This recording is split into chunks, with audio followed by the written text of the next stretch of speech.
இன்றைய தியானம்.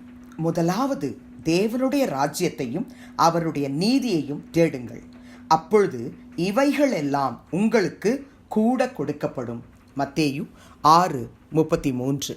ஆண்டவரும் இரட்சகருமாகிய இயேசு கிறிஸ்துவின் நாமத்தினாலே இந்த கால வேளையில இன்றைய தியான நிகழ்ச்சியின் வாயிலாக உங்கள் ஒவ்வொருவரையும் சந்திப்பதில் நான் கிறிஸ்துவுக்குள் மிக்க மகிழ்ச்சி அடைகிறேன். பிரியமானவர்களே, ஆண்டவராகிய இயேசு கிறிஸ்து மலை பிரசங்கத்திலே இந்த வார்த்தையை பிரசங்கிக்கிறார். என்ன சொல்லுகிறார்? முதலாவது தேவனுடைய ராஜ்யத்தை தேட வேண்டும், முதலாவது அவருடைய நீதியை தேட வேண்டும். அப்பொழுது உங்களுக்கு வேண்டிய உணவு, உங்களுக்கு வேண்டிய உடை, உங்களுக்கு வேண்டிய உறைவிடம், உங்களுக்கு வேண்டிய எல்லாம் கூட கொடுக்கப்படும் என்று சொல்கிறார். ஒவ்வொரு கர்த்தருடைய பிள்ளைகளுக்கும் கட்டாயம் இந்த வசனம் தெரிந்திருக்கும். பிரியமானவர்களே, ஆண்டவராகிய இயேசு கிறிஸ்து அடிப்படையாய் ஒவ்வொரு கர்த்தருடைய பிள்ளைகளுக்கும் சொல்லுகிற ஒரு வார்த்தை என்னவென்றால், முதலாவது மகனே, என்னுடைய ராஜ்யத்தை, என்னுடைய நீதியை நீங்கள் தேடுங்க. தேவனுடைய ராஜ்யத்தை தேடுற பிள்ளைங்களுடைய வாழ்க்கையில் ஒரு குறைவும் வராது. தேவனுடைய நீதியை தேடுகிற பிள்ளைகளுடைய வாழ்க்கையில் ஒன்றிலும் குறைவு வராது என்று சொல்லுகிறார். பிரியமானவர்களே, நாம் எதை தேடிக்கொண்டு அலைந்து திரிகிறோம், எதை ஒவ்வொரு நாளும் தேடி காலையிலிருந்து ராத்திரி வரைக்கும் நம்முடைய நேரங்களை நம்ம செலவு செய்கிறோம். நம்ம ஆண்டவருடைய பாதத்தில் உட்கார்ந்து முதலாவது தேவனுடைய ராஜ்யத்தையும் அவருடைய நீதியையும் தேடுவோம் என்று சொன்னால் நிச்சயமாய் நமக்கும் நம்முடைய குடும்பத்துக்கும் தேவையான எல்லா ஆசீர்வாதங்களையும் அவர் வசனத்தின்படி தருவார். பிரியமானவர்களே, வேதத்திலே சாலமோனை குறித்து நாம் வாசிக்கிறோம். 1 ராஜாக்கள் 3 முதல் 13 வரை உள்ள வசனத்திலே தேவனாகிய கர்த்தர் அவனுக்கு சொப்பனத்திலே தரிசனமாகி கேட்கும் பொழுது, நீ விரும்புகிறதை என்னிடத்தில் கேள் என்று சொன்ன பொழுது, சாலமோன் கர்த்தரிடத்தில் எதை கேட்டார் என்று நமக்கு நன்கு தெரியும். அவன் எதை கேட்டார்? கர்த்தாவே, ஜனங்களை நியாயம் விசாரிக்க, நன்மை தீமை இன்னதென்று வகையறுக்க அடியேனுக்கு ஞானமுள்ள இருதயத்தை தந்தருளும்.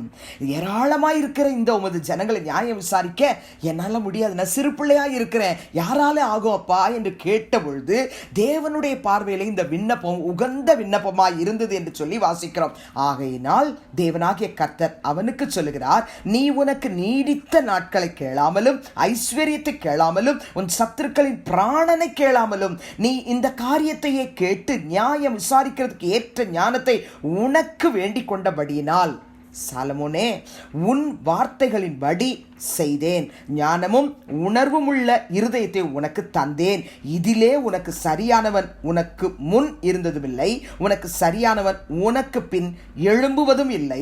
இதுவும் அன்றி நீ கேளாத ஐஸ்வர்யத்தையும் மகிமையையும் உனக்கு தந்தேன். உன் நாட்களில் இருக்கிற ராஜாக்களில் ஒருவனும் உனக்கு சரியானவன் இருப்பதில்லை என்று கூறிவிட்டார். பிரியமானவர்களே, உண்மையாகவே சாலமோனுக்கு தேவனாகிய கர்த்தர் இந்த வார்த்தைகளை அப்படியே நிறைவேற்றி கொடுத்தார். அவர் தேடினது கர்த்தரையும் கர்த்தருடைய ஞானத்தையும்.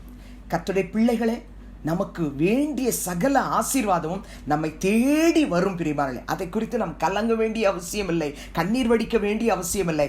ஒன்றே ஒன்றை நாம் தேட வேண்டும், அது தேவனுடைய ராஜ்யம், அது தேவனுடைய நீதி. அதை ஒவ்வொரு நாளும் காலையில் எழும்பின உடனே கர்த்தருடைய பாதத்தில் வந்து ஸ்தோத்திரம் பண்ணி, பாட்டு பாடி, ஆராதனை செய்து அவரை மகிமைப்படுத்திவிட்டு அவருடைய ராஜ்யத்தையும் அவருடைய நீதியையும் தேடுவீர்கள் என்று சொன்னால், அந்தந்த நாளுக்குரிய ஆச்சரியமான காரியங்களை தேவனாகிய கர்த்தர் உங்களுக்கும் உங்கள் குடும்பத்திற்கும் தந்தருள்வார். சாலமோனுக்கு அவனுடைய தாய் நீதிமொழிகளின் புத்தகம் 2ஆம் அதிகாரம் 1 முதல் 9 வரை உள்ள வசனத்திலே மிக அழகாக ஆலோசனை கொடுக்கிறார்கள். தயவு செய்து அதை வாசிச்சு பாருங்க. பிரியமானவர்களே, ஏனோ தானோ என்று வாசிக்க வேண்டாம். அதை இன்றைக்கு கர்த்தர் உங்களோடு கூட பேசுகிறார் என்று எடுத்துக்கொண்டு வாசிங்க.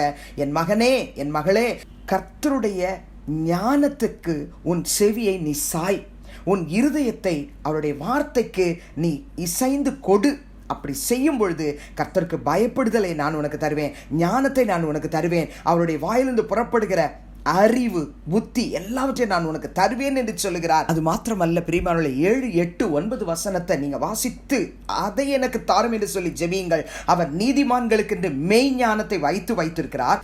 உத்தமமாய் நடக்கிறவர்களுக்கு அவர் கேடகமாய் இருக்கிறார். அவர் நியாயத்தின் நெறிகளை தற்காத்து தம்முடைய பரிசுத்தவான்களின் பாதையை காப்பாற்றுகிறார். அப்பொழுது நீதியையும் நியாயத்தையும் நிதானத்தையும் சகல நல் வழிகளையும் நீ அறிந்து கொள்ளுவாய் என்று சொல்லுகிறார். நீங்க முதலாவது கர்த்தருடைய ராஜ்யத்தையும் கர்த்தருடைய நீதியை தேடுங்க பிரியமானுள்ள. நீதிமொழிகள் 3ஆம் அதிகாரம் 9-10 படி நீங்க உங்க பொருளால உங்க எல்லா விளைவின் முதற் பலனால கர்த்தரை கனம் பண்ணிட்டு நீங்க ஜெபம் பண்ணி பாருங்க.